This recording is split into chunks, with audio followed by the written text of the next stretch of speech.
Hello everyone, today we will study EVS lesson number 2 Inside Our Body, class 5. Children, in this chapter we will study the various organs present inside our body.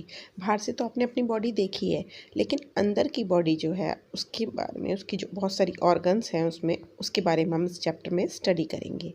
Get set, फटाफट वाली activity है. Name any two body parts that are used while doing these activities. First वाली देखते हैं. इसमें आपके कौन से टू बॉडी पार्ट्स यूज़ हो रहे हैं. हैंड यूज़ हो रही है, एक तो बच्ची हाथ से लिख रही है, हैंड देख रही है इसलिए आइज़ भी यूज़ हो रही हैं.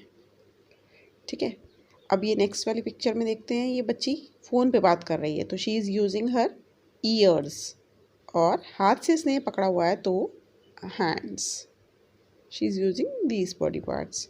अच्छा, these are climbing down the stairs, तो ये क्या यूज़ कर रहे हैं, अपने लेग यूज़ कर रहे हैं, लेग से उतर रहे हैं ना. And they are also moving their hands, तो they are using their hand. आप इसको फीट भी लिख सकते हो अपने पैरों से. ठीक है. नेक्स्ट में बच्चा एक क्रिकेट खेल रहा है तो he is holding the bat with his hand and he is also using his legs to take the runs. Okay, let's move forward. अच्छा, हमारी बॉडी में बहुत सारी ऑर्गन्स होती हैं. आपकी बॉडी में भी है, मेरी बॉडी में भी है. लेकिन ये ऑर्गन क्या होता है, ऑर्गन हमारी बॉडी का वो बॉडी पार्ट है जो कि बहुत इम्पॉर्टेंट और स्पेसिफिक पर्टिकुलर रोल फंक्शन करता है. हर ऑर्गन का हर एक अलग रोल होता है. ऑर्गन जो है वो दो टाइप्स की होती है, एक्सटर्नल ऑर्गन्स और इंटरनल ऑर्गन्स. एक्सटर्नल ऑर्गन्स वो होती हैं जो जिसे आप देख सकते हो. जैसे आप मुझे देखोगे तो आप मेरे एक्सटर्नल ऑर्गन्स देख सकते हो, इंटरनल ऑर्गन्स नहीं देख सकते. जो हमारी टच कर सकते हैं, जिसे हम देख सकते हैं, जैसे कि eyes, ear, hand, legs are external organs. और इंटरनल ऑर्गन्स क्या होती है, इंटरनल ऑर्गन्स वो ऑर्गन्स होती हैं जो कि हम देख नहीं सकते, लेकिन वो हमारे लिए बहुत ज़रूरी है. ये नहीं है कि हम देख नहीं सकते तो ज़रूरी नहीं है, वो हमारी बॉडी के अंदर प्रेजेंट है. They are present inside our body. और स्केलेटन, हड्डियों का जो ढांचा है हमारी बॉडी के अंदर, वो उसे प्रोटेक्ट करता है. कुछ इंटरनल ऑर्गन्स के नाम हैं लंग्स. आप टच कर सकते हो? नहीं. Are they important for you? Yes, very important. Heart, we can not touch our heart from inside but it is an important part of our body. Brain होता है दिमाग. दिमाग भी एक इंटरनल ऑर्गन है जो बहुत ज़्यादा ज़रूरी होती है. तो बच्चों, अलग अलग टास्क करने के लिए, अलग अलग फंक्शन करने के लिए जो हमारी अंदर की इंटरनल ऑर्गन्स हैं वो एक सिस्टम बनाती हैं, जिस सिस्टम का नाम होता है ऑर्गन सिस्टम. ऑर्गन सिस्टम में क्या क्या चीज़ें होती हैं, ऑर्गन सिस्टम में होती है डाइजेस्टिव सिस्टम. आप खाना खाते हो, खाना वो डाइजेस्ट कैसे हो जाता है, क्योंकि कुछ इंटरनल ऑर्गन्स डाइजेशन में हेल्प करती है. ऐसे ही होता है circulatory system, respiratory system, nervous system, muscular system, skeleton system, excretory system, reproductive system. ये बहुत सारे सिस्टम हैं जो हमारी बॉडी में होते हैं, क्योंकि हमारे इंटरनल ऑर्गन्स वर्क करती रहती हैं, ये वेरियस फंक्शंस परफॉर्म करती हैं. इन प्रोसेसेस के बारे में, इन सिस्टम्स के बारे में हम धीरे धीरे डिटेल्स में पढ़ेंगे. अच्छा, अब शुरू करते हैं. जैसे आप ब्रीथ करते हो, आप नोज़ से ब्रीथ करते हो और लंग्स आपको ब्रीथिंग में मदद करते हैं. लंग इंटरनल ऑर्गन है, ठीक है. वो जो आप ऑक्सीजन लेते हो उसे पास कर देता है ब्लड को. ब्लड में जब ऑक्सीजन मिक्स होती है तो वो ऑक्सीजन को अपनी बॉडी के डिफरेंट पार्ट में, डिफरेंट सेल में भेज देता है. हार्ट, लंग्स ने लिया ऑक्सीजन, ब्लड को दिया, और ब्लड ने ऑक्सीजन डिफरेंट बॉडी पार्ट्स में बांट दिया. हार्ट जो है वो ब्लड पंप करता है और वो तेज़ी से करता है. लेकिन हार्ट और लंग्स को कैसे पता कि उन्हें क्या करना है, उन्हें ऑक्सीजन को कहाँ भेजना है, क्या करना है, और कब उनको अपनी स्पीड जो है वो तेज़ करनी है, कब धीरे करनी है, तो उन सबको ये ऑर्डर देता है, ये मैसेज देता है हमारा दिमाग. हमारा दिमाग बोलता है, हमें नहीं बोलता, लेकिन वो ये मैसेजेस सेंड कर देता है कि उनको क्या वर्क परफॉर्म करना है. और ये ब्रेन के बारे में अब हम डिटेल में पढ़ेंगे. ठीक है बेटा, अब इस टॉपिक में हम ब्रेन के बारे में डिटेल में पढ़ेंगे. ब्रेन जो है वो हमारी बॉडी का, ह्यूमन बॉडी का एक बहुत ही इम्पॉर्टेंट पार्ट होता है। वो हमारे सारे ऑर्गन्स की वर्किंग के ऊपर कंट्रोल करता है। ठीक है, जो आपका दिमाग सोचता है वही तो आप करते हो ना। आपको कहाँ जाना है, कहाँ आना है, कब पढ़ने बैठना है, कब लर्न करना है, कब डायग्राम ड्रॉ करना है, ये सब आपको आपका ब्रेन गाइड करता है। ह्यूमन ब्रेन जो है वो बहुत कॉम्प्लेक्स होता है और बहुत ही एफिशिएंट होता है, बहुत ज़्यादा काम करता है। और वो हमारे हेड के अंदर होता है। हेड के अंदर स्कल होता है, ये आपका हेड है, इसके अंदर एक हड्डियों का ढांचा होता है स्कल, जो कि एक स्केलेटन का पार्ट है। इसके अंदर आपका ब्रेन होता है। ठीक है, इसके अंदर आपका ब्रेन होता है। ऊपर स्कल होता है, स्कल के अंदर आपका ब्रेन होता है। हर एक सेकंड में ये कई सारे मैसेजेस हमारे बॉडी पार्ट्स को भेजता है in the form of electrical impulses. इसे आप लर्न कर लेंगे। It sends out billions of messages to every cell in the body in the form of electrical impulses. ये नहीं कि कोई चिट्ठी लेके भेजता है, बस इलेक्ट्रिकल इम्पल्सेस की तरह पहुंचा देता है। पूरे दिन अनलिमिटेड काम करता है। ब्रेन हमें चीज़ों को याद रखने में मदद करता है। आप क्वेश्चन आंसर्स याद करते हो। द एबिलिटी, वो जो हमारी एबिलिटी है to remember and recollect the information is called memory, और वो आपकी मेमोरी बन जाती है। ब्रेन के 3 पार्ट्स होते हैं, और हम ऊपर से डिस्कस करेंगे। ब्रेन के 3 पार्ट्स होते हैं। सबसे ऊपर वाला पार्ट होता है cerebrum, CEREBRUM। Cerebrum, cerebellum next वाला पार्ट होता है, इसके नीचे वाला पार्ट सेरिबेलम, और थर्ड पार्ट होता है मेडुला ओब्लोंगाटा। 3 पार्ट होता है, CCMO, ऐसे याद कर लो आप। सबसे पहले स्टडी करेंगे सेरिब्रम के बारे में। सेरिब्रम जो है हमारी सेंस ऑर्गन्स को कंट्रोल करता है। सेंस ऑर्गन्स कौन सी होती है बॉडी में, पढ़ा था ना क्लास 3 में, eyes, ears, nose, skin and tongue. तो हमारी सेंस ऑर्गन्स को कंट्रोल करता है। आपको याद रखने में, आपकी मेमोरी इंक्रीज करता है। आप क्वेश्चन आंसर्स याद करते हो ना, सारे सेरिब्रम की हेल्प से होते हैं। बेसिक इंटेलिजेंस, आप कैसा रिएक्ट करते हो, कैसी सिचुएशन में, कैसी आपकी इंटेलिजेंस है, ये सब भी सेरिब्रम की वजह से ही होता है। और आपकी जितनी भी लर्न करने की ताकत है, बहुत से बच्चे बहुत जल्दी लर्न कर लेते हैं, ये सब सेरिब्रम की हेल्प से होता है, सेरिब्रम की हेल्प से।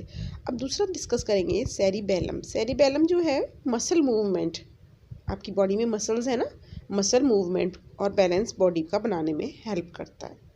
ठीक है, मेडुला ओब्लोंगाटा का जो फंक्शन है वो होता है बहुत ही ज़्यादा इम्पॉर्टेंट। ये कंट्रोल करता है आपका ब्रीथिंग, आपकी सांसें, आपकी हार्ट बीट, और आपका ब्लड प्रेशर कभी हाई कभी लो हो जाता है ना, तो ब्लड सर्कुलेशन बॉडी का, ठीक है, आपकी हार्ट बीट का रेट और आपकी ब्रीथिंग मेडुला ओब्लोंगाटा जो है वो मेंटेन करता है।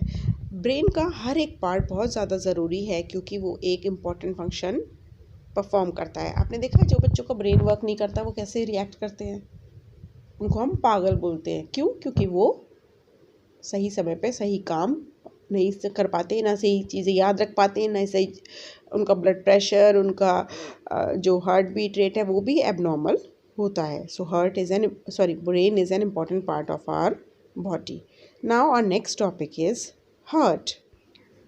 हार्ट वो ऑर्गन है जो कि ब्लड को पंप करती है, ब्लड को हमारी बॉडी में पंप करती है और सारी बॉडी में सर्कुलेट कराती है। It's a pumping organ. ठीक है, और ये जो है हमारी चेस्ट के लेफ्ट साइड में होता है हार्ट। ब्लड जो हमारा है वो ऑक्सीजन, सारी बॉडी में ऑक्सीजन भेजता है रेस्पिरेशन के लिए, सांस लेने के लिए। ठीक है, और इसके साथ साथ वो खाना और पानी भी भेजता है, जो कि which requires to be send from one part of the body to another. Blood के थ्रू ये ऑक्सीजन ब्लड के थ्रू ऑक्सीजन, खाना और पानी हमारी बॉडी के डिफरेंट पार्ट्स में भेज दिया जाता है। और कौन पंप करता है ब्लड पंप करता है हार्ट। और जब एक नॉर्मल बॉडी का अगर आप हिसाब लगाएं तो हार्ट जो है एक नॉर्मल बॉडी का 72 टाइम्स धड़कता है 1 मिनट में। 1 मिनट में 60 सेकेंड्स होते हैं ना, ये 72 टाइम्स हार्ट बीट करता है। ह्यूमन हार्ट है, उसमें 4 चैम्बर्स होते हैं। चैम्बर मीन्स 4 पार्ट्स होते हैं। देखो एक part right auricle, left auricle, right ventricle and left ventricle, 4 parts होते हैं, 4 चैम्बर्स होते हैं, ठीक है। जिसमें कि 2 तो ऑरिकल होते हैं, ये रहे 2 ऑरिकल, राइट ऑरिकल और लेफ्ट ऑरिकल, जिन्हें हम बोलते हैं आर्ट्रियम। आर्ट्रियम भी बोलते हैं, इसका अनदर नाम होता है atrium also. A right auricle and a left auricle and 2 ventricles, a right ventricle and a left ventricle.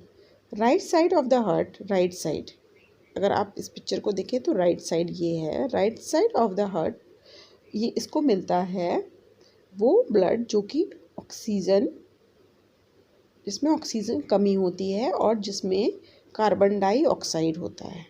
जैसे आपने सांस ली तो ऑक्सीजन और कार्बन डाइऑक्साइड दोनों मिक्स होती है ना, इस साइड से वो आती है, आप ये देख रहे हो, इस साइड से वो आपके हार्ट में पहुंचती है, ऑक्सीनेटेड ब्लड, ठीक है।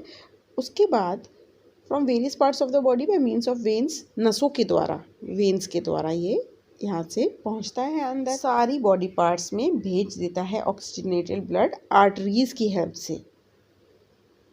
और capillary link arteries and veins, capillaries होती है, छोटी छोटी कैपिलरीज होती हैं, वो हार्ट की आर्टरीज और वेन्स को जोड़ती हैं। और आर्टरीज, वेन्स और कैपिलरीज मिलके एक सिस्टम बनाते हैं जिसे कहते हैं ब्लड वेसल्स। यहाँ पे आप इसमें अंडरलाइन कर लीजिए, arteries, veins and capillaries together constitute the blood vessels. मैं आपको एक फिर से समझा देती हूँ। जो ह्यूमन हार्ट होता है उसमें 4 चैम्बर्स होते हैं, right auricle, left auricle, right ventricle, left ventricle, ठीक है। और जो 2 ऑरिकल्स होते हैं उन्हें राइट ऑरिकल, लेफ्ट ऑरिकल होते हैं, उन्हें आर्ट्रियम भी कहते हैं, ठीक है। The right side of the heart receives deoxygenated blood, जिसमें कि कार्बन डाइऑक्साइड मिला होता है और उससे कार्बन डाइऑक्साइड निकाल दिया द्वारा। फिर लेफ्ट साइड का हार्ट जो है वो ऑक्सीजनेटेड ब्लड रिसीव करता है, जिसमें ऑक्सीजन भरी हुई होती है। हमारी बॉडी को तो ऐसा ही ब्लड चाहिए होता है। लंग्स के द्वारा ऑक्सीजनेटेड ब्लड जो है वो डिफरेंट बॉडी पार्ट्स में भेज दिया जाता है आर्टरीज़ के द्वारा। फिर जो कैपिलरी, छोटी छोटी सी पतली पतली सी कैपिलरीज होती हैं, वो आर्टरीज से जुड़ी हुई होती हैं और वेन से।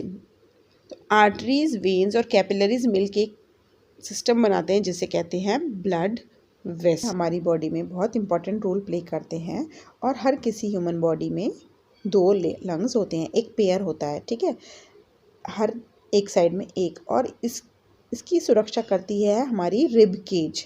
रिब केज क्या होता है? रिब केज एक स्केलेटन सिस्टम होता है जिसके अंदर दिल और लंग्स रहते हैं, ठीक है। ये तो फ्लैशी होते हैं, लेकिन जो रिब केज है वो हार्ड होता है। It is a part of a skeleton system, ठीक है। इसके अंदर हार्ट और लंग्स होते हैं, ठीक है। अब जब हम ब्रीथ करते हैं, जब आप सांस लेते हो तो आपकी नोज़ में से एयर जो है वो नीचे नीचे आपके गले में विंड पाइप होता है, उसके द्वारा, जिस विंड पाइप को ट्रैकिया भी कहते हैं, जिसके द्वारा आपके लंग्स में भर जाती है। जब आप सांस लेते हैं ऐसे ही होता है ना, यहाँ से सांस ली, ये अंदर जाते जाते जाते जाते आपके लंग्स में भर जाएगी। विंड पाइप, ही जो आपके गले का पाइप है ये विंड पाइप होता है, ठीक है। और the lungs are filled with many air sacs, lungs के अंदर बहुत सारे एयर सैक्स होते हैं। जब उन एयर सैक्स को कहते हैं एल्वोली, ठीक है। ये देखो आप यहाँ पर एल्वोली मार्क करा हुआ है, एल्वोली, ठीक है। जब एयर हमारी एल्वोली के पास पहुँचती है तो उसके चारों तरफ जो ब्लड वेसल्स की एक लाइनिंग सी होती है एल्वोली के चारों तरफ, वो ऑक्सीजन ले लेती है एयर से और कार्बन डाइऑक्साइड जो है वो वापस भेज देती है, ठीक है। वो सारी बॉडी पार्ट्स में से ऑक्सीजन कार्बन डाइऑक्साइड इकट्ठा करके बाहर निकाल देती है। जितना भी ऑक्सीजनेटेड ब्लड होता है वो अंदर लेकर डिफरेंट बॉडी पार्ट्स को भेज दिया जाता है हार्ट के द्वारा। हार्ट रिसीव करता है ऑक्सीजनेटेड ब्लड और वो डिफरेंट बॉडी पार्ट्स को भेज देता है। The air in the lung, अब लंग्स के अंदर जितनी भी एयर बची है वो कार्बन डाइऑक्साइड की है, क्योंकि जितनी भी ऑक्सीजनेटेड ब्लड थी वो तो ऑक्सीजनेटेड एयर थी, वो तो हार्ट ने डिफरेंट बॉडी पार्ट्स को भेज दी। अब जितनी भी कार्बन डाइऑक्साइड हमारे अंदर बची है वो वापस हमारी नोज़ के द्वारा बाहर निकाल दी जाती है। जितनी बार भी हम ब्रीथ करते हैं हमारे लंग्स जो हैं वो एक्सपेंड हो जाते हैं, और जितनी बार भी हम ब्रीथ आउट करते हैं वो कॉन्ट्रैक्ट हो जाते हैं, खुलते हैं फिर बंद होते हैं, खुलते हैं फिर बंद होते हैं। और जो मसल्स लंग्स के नीचे होती हैं वो हमारी ब्रीथिंग प्रोसेस को हेल्प करती हैं बाय एक्सपेंडिंग एंड रिलैक्सिंग। इसकी वजह से जो है मसल्स एक्सपेंड होती हैं और रिलैक्स होती हैं, और this muscle is called diaphragm. ये जो है ये कहलाता है डायफ्राग्राम। ठीक है बेटा, इसे बहुत अच्छे से लर्न कर लेंगे। Okay, now let's come to the next topic, the stomach and the intestines. अब नेक्स्ट जो हमारा इंटरनल ऑर्गन जिसके बारे में डिस्कशन होगा वो होगा स्टमक। स्टमक जो है वो खाली होता है और बीन शेप का होता है, जैसे कि राजमा बीन्स होती है ना, इस टाइप्स का थोड़ा होता है। यहाँ हम इसमें देख सकते हैं बीन शेप का एक मस्कुलर बैग टाइप का होता है जिसमें आधा पचा हुआ खाना रहता है। ये देखो, ये आपका स्टमक है जिसमें आधा पचा हुआ खाना आपका रहता है। और जब आप खाना खाते हो तो वो जब आपके दांत उसको च्यू करके उसको फूड पाइप के द्वारा भेजते हैं तो वहाँ पर 3 to 4 आवर्स तक वो चर्न करता है खाने को। और जो स्टमक की वॉल्स होती हैं वो एक डाइजेस्टिव जूसेस प्रिपेयर करती हैं जो खाने को और छोटे पार्ट्स में क्रश कर देते हैं, और फूड जो है वो हल्का सा एक पेस्ट टाइप में आ जाता है, पेस्ट की फॉर्म में आ जाता है, जिस पेस्ट को कहते हैं चाइम। ठीक है, और ये चाइम जो है वो धीरे धीरे हमारी स्मॉल इंटेस्टाइन को, यहाँ से स्मॉल इंटेस्टाइन को भेज दिया जाता है। स्मॉल इंटेस्टाइन्स को जिसे ड्यूडनम भी कहते हैं, ड्यूडनम। स्मॉल इंटेस्टाइन देखो आप कितनी बड़ी है, ये 6 मीटर्स की होती है कम से कम, और इसमें आधा पचा हुआ जो खाना है वो भेज दिया जाता है। ठीक है, जो जितना स्टमक पचाती है उसके बाद जो थोड़ा चाइम के पेस्ट के रूप में वो स्टमक इसको पास कर देती है, और बाकी बचा हुआ जो है वो यहाँ पे डाइजेस्ट हो जाता है। और बहुत सारे डाइजेस्टिव जूसेस की मदद से, जो कि पैनक्रियाज और लिवर सिक्रीट करते हैं। ये जूसेस कौन बनाता है? पैनक्रियाज और लिवर। और जो स्मॉल इंटेस्टाइन की वॉल्स हैं वो खाना एब्जॉर्ब कर लेती हैं। ठीक है, तो आधा पचा हुआ खाना स्टमक में आता है जिसे चाइम कहते हैं, सेमी सॉलिड सेमी लिक्विड की फॉर्म की में होता है, सेमी सॉलिड पेस्ट की फॉर्म में। फिर उसे वो स्मॉल इंटेस्टाइन को भेज देता है। स्मॉल इंटेस्टाइन में वेरियस जूसेस की मदद से, लिवर और पेनक्रियाज की मदद से वो और डाइजेस्ट हो जाता है, और यहाँ पे फूड एब्जॉर्ब हो जाता है। ठीक है, फिर भी कुछ फूड ऐसा होता है जो कि अनडाइजेस्टेड रह जाता है, वो भेज देती है लार्ज इंटेस्टाइन को। ये देखो, ये है मोटी मोटी वाली लार्ज इंटेस्टाइन। लार्ज इंटेस्टाइन जो है कम से कम 1.5 मीटर की होती है। अनडाइजेस्टेड फूड यहाँ पर स्मॉल इंटेस्टाइन के द्वारा आता है, लेकिन यहाँ पे कोई डाइजेशन का प्रोसेस नहीं होता है लार्ज इंटेस्टाइन में, ना ही यहाँ पे फूड एब्जॉर्ब होता है। यहाँ पे वो एब्जॉर्ब करता है पानी, जो कि पानी एब्जॉर्ब करता है, और जो कि बाद में किडनीज को भेज दिया जाता है और यूरिन की फॉर्म में आपकी बॉडी से निकल जाता है। जितना भी अनडाइजेस्टेड फूड है वो आपकी लार्ज इंटेस्टाइन में स्टोर रहता है, और थोड़ी देर बाद एनस के द्वारा, जैसे आप वॉशरूम जाते हो, ठीक है, उसके द्वारा वो निकाल दिया जाता है। ओके चिल्ड्रन, आगे बढ़ते हैं। नेक्स्ट हमारी इंटरनल ऑर्गन जिसके बारे में डिस्कस करेंगे वो है लिवर एंड पैनक्रियाज। आपने देखा था डाइजेशन में लिवर और पैनक्रियाज बहुत बड़ा रोल प्ले करते हैं, और ये जो लिवर है ये है लार्जेस्ट इंटरनल ऑर्गन है। हमारे अंदर जितने भी इंटरनल ऑर्गन्स होती है उसमें सबसे बड़ा लिवर होता है। ठीक है, it is the largest internal organ, और ये कहाँ सिचुएटेड होता है? On the top of the abdomen. Abdomen के टॉप पर, पेट के टॉप पर, और डार्क ब्राउन कलर का होता है, और एक जूस इससे सिक्रीट होता है, bile juice. Very important part, bile juice, जो कि डाइजेशन में बहुत हेल्प करता है, और डाइजेशन फैट्स जब आप खा लेते हो तो उसके डाइजेशन में बहुत हेल्प करता है। किसकी मदद से? बाइल इज, और जो ये जूस निकालता है ये जूस स्टोर होता है गॉल ब्लैडर में। ये देखो, ये हरा हरा सा देख रहे हो आप, इसके अंदर ये स्टोर करता जाता है जूस। पैनक्रियाज, इसके बाद आते हैं पैनक्रियाज। पैनक्रियाज में से पैनक्रियाटिक जूस निकलता है जो भी डाइजेशन में हेल्प करता है, और ये स्मॉल इंटेस्टाइन होती है। देखो पैनक्रियाज मैं आपको दिखाती हूँ, ये देखो स्टमक के नीचे हल्की सी ये है पैनक्रियाज है। ये भी डाइजेशन में बहुत मदद करता है, इंटरनल ऑर्गन है और स्टमक के थोड़ा सा पास में ही होती है नीचे की तरफ।